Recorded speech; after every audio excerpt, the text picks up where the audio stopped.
Halo sahabat Arkevlog, jumpa lagi. Sebelum lanjut menonton video ini, mohon jangan lupa kopinya ya kak, diseruput dulu. Edisi kali ini saya ingin mengajak sahabat semua jalan-jalan mengunjungi situs Candi Bangkal yang berada di Dusun Bangkal, Desa Candi Harjo, Kecamatan Ngoro, Kabupaten Mojokerto, Jawa Timur. Ada apa di sana? Yuk ikuti perjalanan kami. Oke, namanya siapa Pak? Nama saya Sarmadan Jubel Candi Bangkal. Oke, Pak Sarmadan. Dari tahun berapa Pak di sini? Saya di sini mulai tahun 98 Pak. 98 ya? Iya betul. Sebelumnya Candi Bangkal dikawal oleh siapa Pak?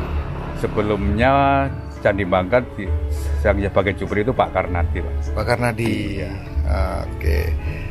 Oke, bisa cerita apa yang menarik dari Candi Bangkal Pak?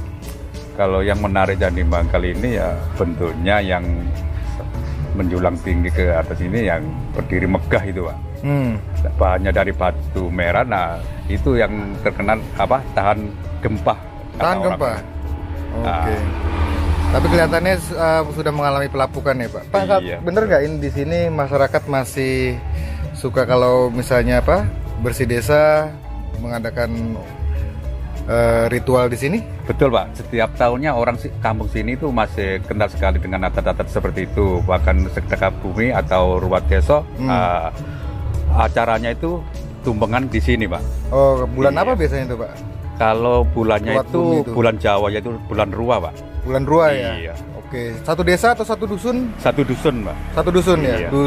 Dusun Bangkal. Dusun Bangkal. Sama dengan nama candinya Candi Bangkal. Oke, iya. Dusun Bangkal, Desa Candi Harjo, Kecamatan Ngoro, Kabupaten Mojokerto.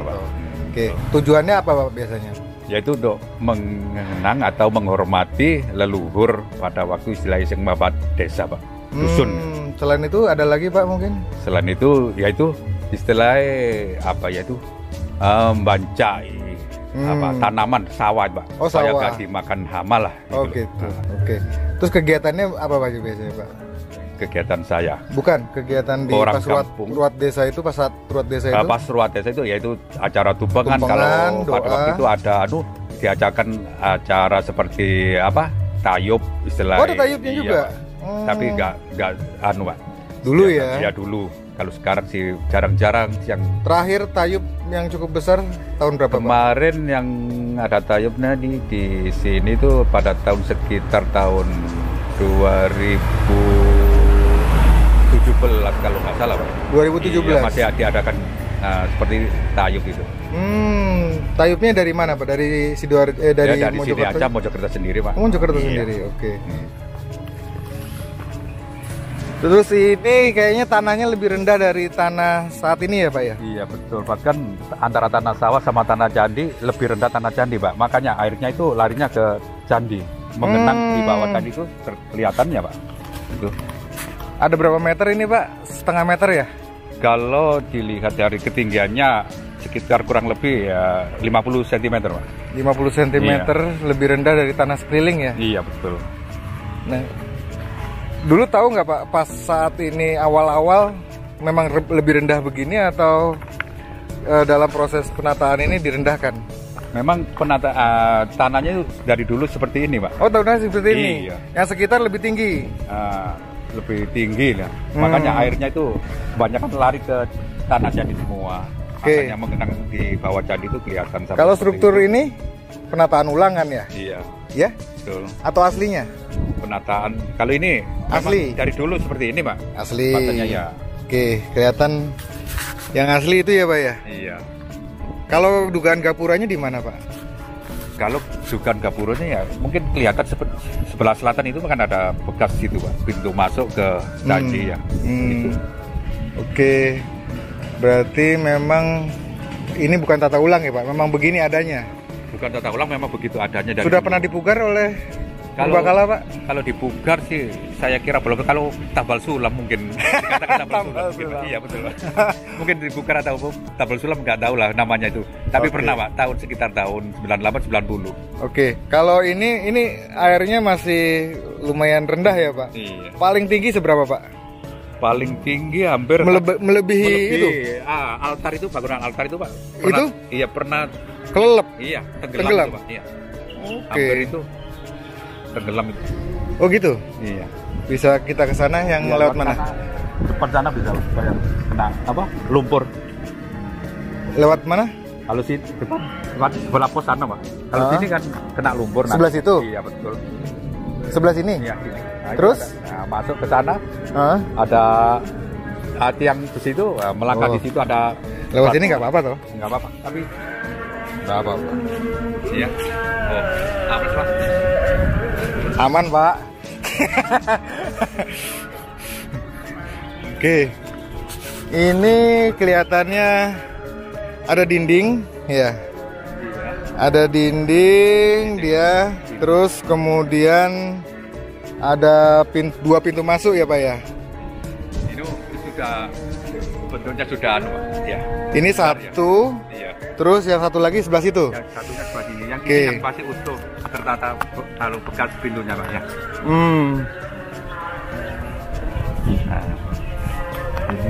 Nah, ini oke. Yang masih utuh. Oke. Sudah. Ini pintu. Sempit banget kayaknya tapi Pak ya. Iya. Oke, ada satu, ada dua. Terus kemudian masuk ada pelataran. Ada pelataran. Dia semacam balai-balai gitu Pak. Balai ya Pak. Bangunan katanya namanya altar Pak. Tempat altar ya. Ya.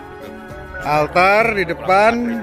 Nah, yang menariknya di Bangkal ini dia pintu tangga masuknya terbagi dua ya Pak ya. Dua, sebelah utara sama selatan Pak. Oke.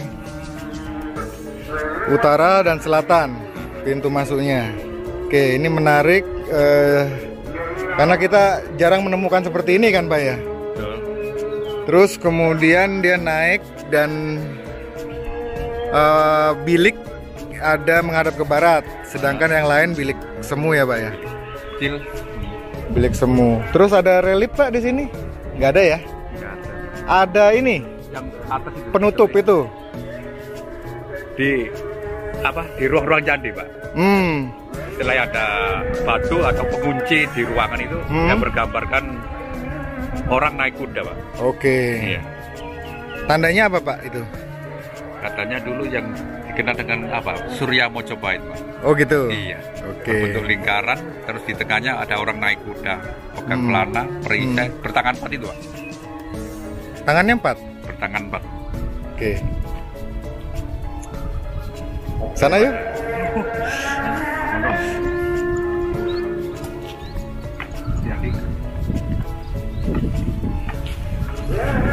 Nah, kalau Candi Bangkal ada lagi juru pelihara yang awal cantik nih. Oke, ini Candi Bangkal menariknya dia tangganya dari utara selatan kemudian masuk ke bagian tengah. Aduh, udah pada keropos ya. Ini kayaknya pemugaran ya Pak? Iya betul Pak. Pemugaran ya? Iya betul. Itu bekas apa? Lem sama semen. Semen ya? Iya. Untuk cat lekatnya itu. Oke. Ini ada 2 relung, terus kemudian 1 bilik, terus tangganya dia masih tersisa ada komponen batu andesit ya. Di antara bata, pipi tangga sudah mengalami kehancuran, sudah runtuh, tapi diduga ini ada pipi tangganya. Oke, kemudian di dalam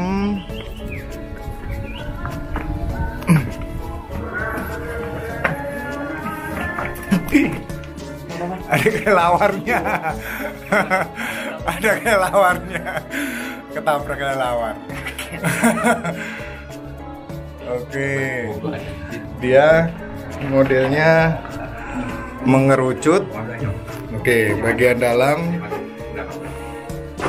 dia enggak udah keluar semua, mengerucut dan ya. Di bagian yang atas itu ada gambar batu orang Orang naik kuda ya. Naik kuda tangannya 4. Oke. Tawon.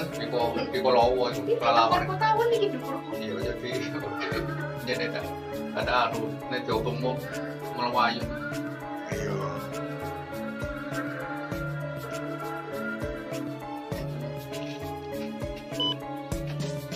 Nah, posisi dulu arcanya udah nggak ada ya, Pak ya? Waktu saat ditemukan. Arca tuh dari dulu saya masuk sini nggak ada, Pak. Ya, ini kelihatan mengalami penggaraman parah, ya kelihatan. Karena memang posisinya dia terendam, posisi air tanah ya lembab, terus air tanah masuk, kemudian menyisakan bata-bata penggaraman. Jadi memang permasalahan di Candi Bangkal ini ya terutama dari air tanah yang naik, karena sekitar daerah tanah di sekitarnya sudah mengalami kenaikan ya, ada endapan sehingga lebih tinggi dibandingkan posisi tanah candi yang saat dulu begitu, dan kemudian mengakibatkan muka air tanah naik, dan ini menjadi permasalahan serius dalam pelestarian karena gimana? Apakah kemudian candi ini dibongkar, kemudian ditinggikan, terus kemudian dibangun lagi? Itu sudah agak keliru ya. Sehingga memang perlu penataan lingkungan yang membutuhkan biaya yang cukup besar untuk mempertahankan daerah di sekitar sekeliling candi ini kering, sehingga tidak mengalami kelembapan yang tinggi dan mengakibatkan jamur, kemudian penggaraman yang cukup parah. Ini jamur cukup tinggi, jadi ini kendala di pemeliharaan ya. Sedangkan juru pelihara di Candi Bangkal ini hanya ada 2 orang ya, Pak ya? 2 orang merawat satu situs dengan candi sebesar ini. Ini problematika tersendiri. Jadi memang ya seperti itu. Oke, ini di bagian pintu masuk bilik utama ada sisa jejak lubang-lubang ya. Nah, lubang-lubang ini jelas bahwa dulu di gerbang ini ada pintu. Nah, ini juga ada kelihatan jejak apa namanya, gawangan lah ya, atau kayu begitu. Dia lurus persis, terus persis lurus dia nyambung ke ke lubang yang ada di atasnya. Oh, ada tawon juga, Pak. Ada lubang di atasnya, dia lurus. Kemudian ditutup dengan ambang pintu dibuat dari batu andesit. Dia modelnya seperti ini dan disambung lagi dengan batu ambang pintu yang lebih pipih ya. Jadi 2 susunan. Nah, di kanan kiri yang ingin saya tunjukkan adanya jejak bekas daun pintu. Gambaran seperti apa daun pintu ini mungkin kita bisa perbandingkan dengan gapura yang ada di Bonang. Di sana masih ada daun pintunya. Daun pintunya dari jati, terus kemudian gawangannya dengan penuh ukiran-ukiran yang cukup indah. Kurang lebih seperti itu. Nah, karena ini dari kayu, semuanya sudah mengalami kelapukan. Yang tersisa ya hanya dari bata dan batu. Tapi jejaknya, nah seperti cekungan ini jelas sekali masih tersisa dan terlihat hingga saat ini.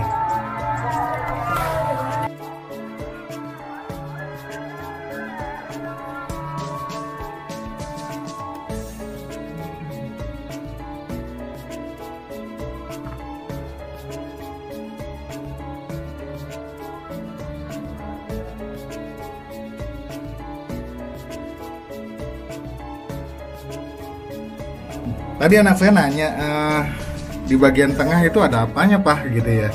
Oke, di bagian tengah bilik ini seperti kita lihat Candi Prambanan, dia pintu masuk. Ini pintu masuk ukurannya 40 cm nih. 40 cm, kemudian 40-50 ya. Kemudian di bagian tengah dari bilik utama ini biasanya ada arca begitu yang berdiri di Padmasana. Dan kalau misalnya di atasnya Wisnu ya bisa ada arca, ada Linggayoni, Seperti itu. Tapi kondisinya saat ini lingga yoninya atau arcanya sudah tidak ada, kemungkinan ya sudah diambil atau dijarah. Mungkin zaman Belanda begitu atau gimana, kurang paham. Tapi yang pasti ini sudah nggak ada begitu. Ya seperti itulah, sangat disayangkan lah. Tapi kalau melihat dari ininya kelihatannya ya memang besarnya arca tidak lebih besar dari ini karena bisa dikeluarkan begitu dari bilik candi melalui lubang yang lebarnya hanya 50 cm ini. 50 cm ini. Oke. Menarik, keren.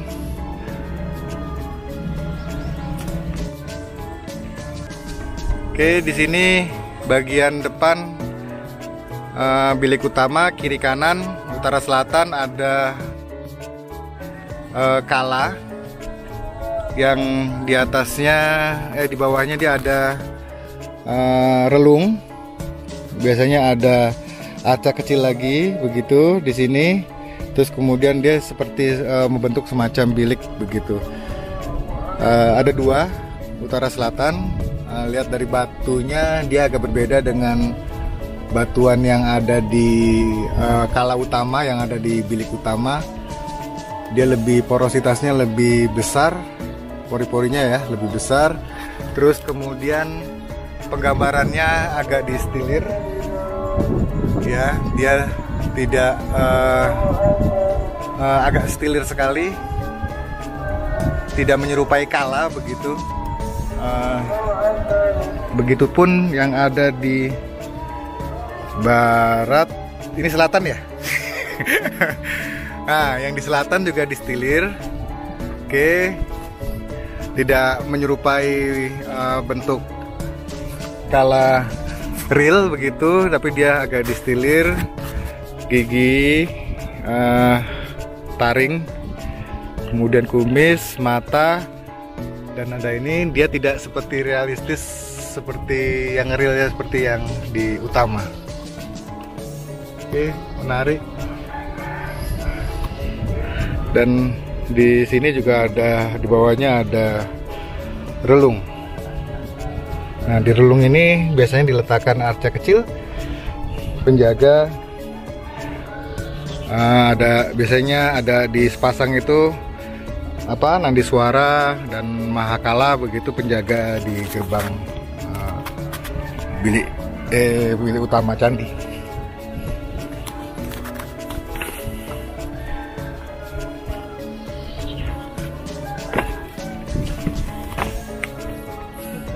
Apa yo?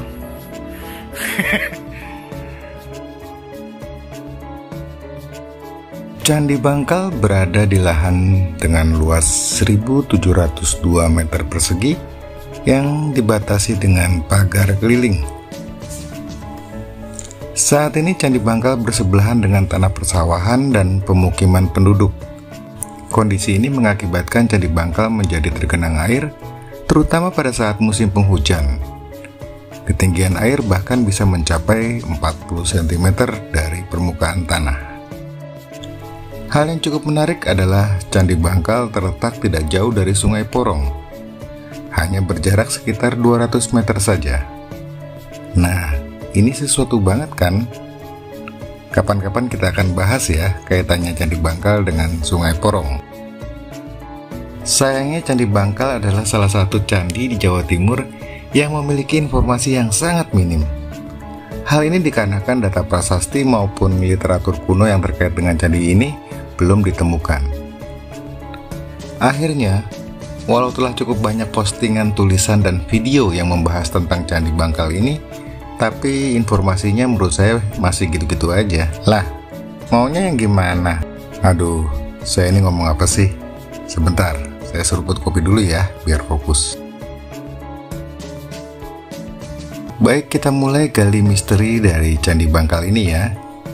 Candi Bangkal pertama kali muncul dalam tulisan N.G. Krom pada tahun 1923 dalam bukunya yang berjudul In Leading to the Hindu-Javanese School. Kemudian oleh E.B. Vogler dalam bukunya yang berjudul The Monster Cove in the Hindu-Javanese Bow School. Terus isi bukunya itu apa? Nah, kedua buku itu ditulis dalam bahasa Belanda. Iya tahu, dari judulnya aja kan ndak aneh. Lalu isinya tentang apa? Ya tentang candi lah, masa tentang produk kosmetik? Idih. Oke, kita lanjut ya. Selain itu ada beberapa tulisan skripsi yang pernah membahas Candi Bangkal ini dari segi arsitekturnya, seperti tulisan dari Widyasti Sulistyo tahun 2004, kemudian Prabawa tahun 2006, Tino Suhartanto tahun 2007, dan Rumulia Rekso Purnomo tahun 2009. Nah, masih sedikit kan? Mungkin ada sahabat arkeolog yang mau menyusul bikin skripsi di sini. Ditunggu ya sama Candi Bangkal tuh. Bangunan Candi Bangkal memiliki panjang 10,24 meter dengan lebar 6,25 meter dan tinggi mencapai 10,8 meter. Hal ini menjadikan bentuk Candi Bangkal menjadi langsing seperti bentuk menara. Arah hadap bangunan Candi Bangkal menghadap ke barat yang ditandai dari adanya tangga yang menuju bilik utama. Tangga masuk terbagi menjadi dua anak tangga yang mengarah dari utara dan selatan. Bangunan Candi Bangkal terdiri dari 3 bagian, yaitu bagian kaki, tubuh, dan atap. Bagian kaki terdiri dari 2 bagian. Bagian kaki dihiasi pilaster-pilaster dan panel-panel, yang pada bagian tengah panel terdapat hiasan yang disebut dengan motif salib Portugis atau disebut juga motif palang Yunani. Entah kenapa dalam berbagai literatur hiasannya diberi nama begitu ya. Kalau saya sih melihatnya bentuknya melambangkan bentuk seperti mandala candi. Jadi bolehlah kalau kita beri nama hiasan ini sebagai hiasan mandala aja kali ya. Bagian kaki satu terdapat 3 buah panel hiasan mandala di tiap sisi, kecuali pada bagian sisi barat. Hal yang sama juga terdapat pada bagian kaki 2, hanya saja ukurannya lebih kecil. Antara kaki 1 dan 2 terdapat selasar selebar kurang lebih 30 cm yang mengelilingi bangunan candi. Selasar ini ditemui juga sebagai pembatas antara bagian kaki 2 dengan bagian tubuh. Pada bagian tangga tampaknya memiliki bibit tangga, namun saat ini telah mengalami kerusakan. Pada bagian tubuh, di sisi barat terdapat pintu masuk dan 2 buah relung kecil di sisi kanan dan kiri pintu masuk. Sedangkan sisi timur, utara, dan selatan masing-masing memiliki 1 buah relung semu. Di atas pintu masuk dan relung dilengkapi kala yang terbuat dari bahan batu kali atau batu andesit. Pada bilik utama terdapat ruangan yang biasanya berfungsi sebagai tempat meletakkan arca atau linggayoni. Saat ini baik bilik utama dan relung-relung semu tidak lagi terdapat arca. Mungkin sudah diambil ketika candi ini tidak lagi difungsikan sebagai tempat peribadatan. Di atas bilik utama terdapat batu penutup yang dihiasi relief berbentuk lingkaran dan di tengahnya terdapat gambar orang mengendarai kuda. Pada bagian sisi terdapat guratan-guratan sinar yang memancar ke sekeliling. Oleh banyak ahli, hiasan ini disebut sebagai motif Surya Majapahit. Bagian atap candi secara keseluruhan berbentuk kubus yang terbentuk dari susunan 5 buah pilar. Di antara pilar terdapat hiasan tumpal distilasi dengan tumbuhan. Pada bagian tepi dihiasi oleh antefik-antefik atau hiasan pinggir yang terbuat dari bahan batu andesit atau batu kali. Antefik tersebut saat ini sebagian besar mulai berjatuhan karena kondisi bata sudah mengalami pelapukan dan pergeseran akibat panas dan air hujan. Pada bagian depan bangunan Candi Bangkal terdapat struktur bata yang memanjang dari sisi selatan ke utara dengan ukuran panjang 9,4 meter, lebar 3,10 meter, dan tinggi mencapai 50 cm. Pada bagian sisi dihiasi pilaster dan panel dengan hiasan mandala. Struktur bata ini diperkirakan berfungsi sebagai mandapa atau pondasi dari bale, tempat menaruh sesajian untuk keperluan upacara. Bale ini diperkirakan memiliki tiang kayu dengan atap terbuat dari ijuk. Pada komplek candi terdapat pagar keliling yang terbuat dari bata merah dengan kondisi yang sudah tidak utuh lagi. Pagar ini memiliki ketinggian hingga 40 cm. Kondisi Candi Bangkal sebagian besar arsitekturnya masih berdiri tegak. Namun karena kondisi lingkungan dengan permukaan air tanah yang telah mengalami kenaikan, menjadikan candi ini selalu terendam air, terutama saat musim penghujan. Kondisi ini jelas menyulitkan dalam pemeliharaannya. Belum lagi kondisi ini menyebabkan struktur pondasi candi terus mengalami kemelesakan ke arah timur. Oke, itu gambaran dari Candi Bangkal. Pertanyaannya sekarang adalah, kapan Candi Bangkal dibuat dan berfungsi untuk apa? Oke, sebelum kita mulai, diseruput dulu kopinya ya kak, sambil melihat iklan yang siapa tahu ada yang lewat. Oke, terkait dengan perkiraan kapan Candi Bangkal ini dibangun, banyak literatur dan informasi yang menyebutkan bahwa Candi Bangkal ini merupakan peninggalan dari masa Majapahit. Beberapa ahli juga menyatakan pendapatnya demikian, seperti Profesor Agus Harismunandar yang berpendapat bahwa Candi Bangkal dibangun pada masa Majapahit dari abad ke-14 Masehi. Perkiraan ini tampaknya muncul karena adanya relief manusia menunggang kuda yang dikelilingi sinar yang disebut sebagai Surya Majapahit. Nah, disinilah misteri yang harus kita ungkap bersama. Satu hal sebenarnya yang menjadi pertanyaan besar saya, apakah setiap hiasan sinar kemudian menjadi disebut sebagai Surya Majapahit? Dan tinggalan purbakala yang ada gambar sinarnya kemudian jadi diidentifikasi sebagai tinggalan masa Majapahit. Walaupun memang hiasan sinar ini ditemui pada beberapa arca perwujudan dari Raja dan Ratu Majapahit. Dan pada beberapa nisan di Troloyo, di Trowulan Mojokerto, kita juga menemukan adanya guratan-guratan sinar. Tapi apakah hiasan surya ini kemudian menjadi identik dengan peninggalan Majapahit? Kalau menurut pendapat pribadi saya sih ya belum tentu juga kan. Lah, kok bisa?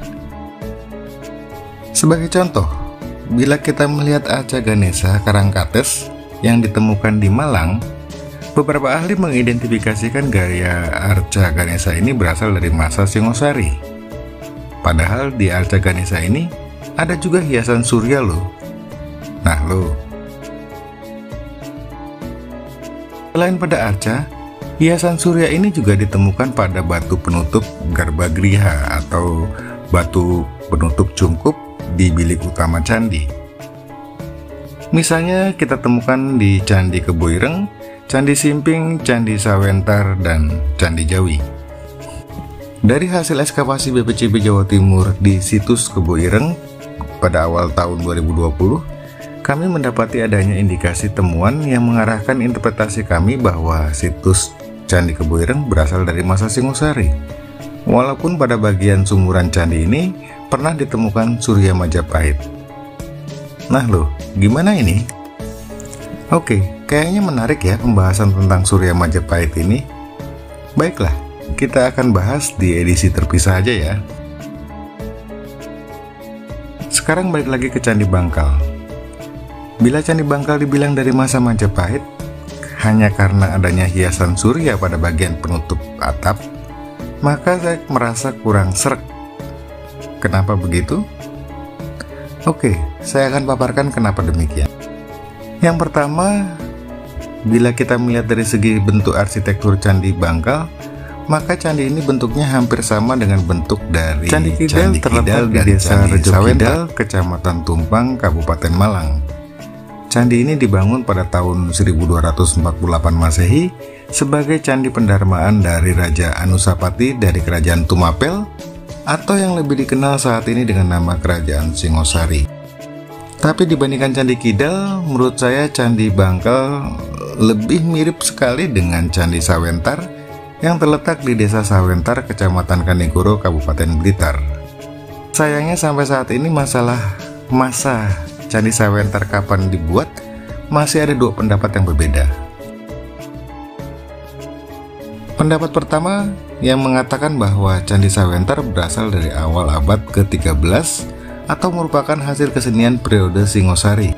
Hal ini dikarenakan arsitekturnya hampir sama dengan Candi Kidal. Sedangkan pendapat kedua mengatakan bahwa Candi Sawenter berasal dari periode awal Majapahit karena didasarkan adanya hiasan Surya Majapahit yang diduga sebagai lambang kerajaan Majapahit. Selain kesamaan arsitektur, motif hiasan kala yang ada di Candi Bangkal dengan di Candi Sawenter juga hampir sama, di mana kala digambarkan tidak dengan posisi jari terlihat. Bahkan model kala ini juga mirip dengan Candi Singosari. Uniknya, pada bagian kanan dan kiri kala di Candi Bangkal terlihat ada hiasan tengkorak. Hal ini mirip seperti penggambaran model hiasan telinga atau anting pada Dwarapala Singosari.